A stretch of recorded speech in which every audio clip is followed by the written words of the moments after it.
Zeptala bych se proto pana Gajdoše. Vy interně určitě probíhala řada debat nad pravidly, kam umělou inteligenci pustit, na co ji využívat a na co ne. Ďakujem za slovo. V každom prípade, ako sme už doteraz diskutovali o umelej inteligencii a o celej tej téme cybersecurity, tak z pohľadu platobních systémov asi ja som ten najlepší reprezentant, ktorý dá aj rovno príklady, akým spôsobom vlastne my všetci sme chránení, pokud využívame platební karty alebo mobily. A dokážem minimálne odhadnúť, že v rámci téhle místnosti polovina lidí je určite na kartách a polovina lidí určite používa mobily. Ale kvôli čomu? Je to hlavne kvôli tomu, že dôverujete tým systémem.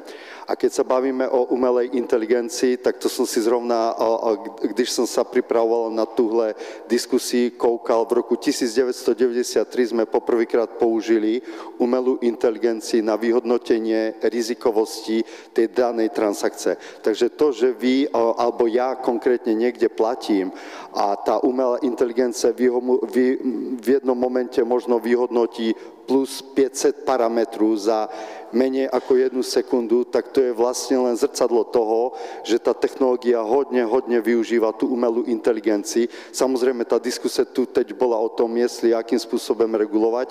Ja to dávam len príklad, že pokud tá umelá inteligencia je správne využitá, je v správnych rukách, má správne prostredie, tak samozrejme posúva tú efektivitu, optimalizáciu tých systémov, náročnosť o ľudského kapitálu, financí do úplne iných rozmerov.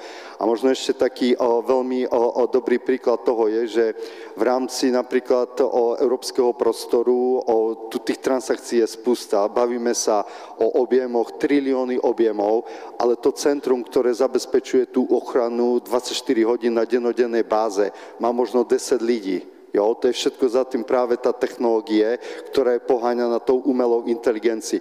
Tak absolútne súhlasím s tým, pokud tá umelá inteligence sa správne uchopí a niekdy áno, je potreba aj časté regulácie, aby sa nezneužívala, tak si myslím, že nás úplne všichni posunie do rozmerov alebo do nových v podstate svietov, ktoré normálne za normálnych okolností i bez tej kalkulačky asi by sme veľmi ťažko vnímali, že tam kráčame.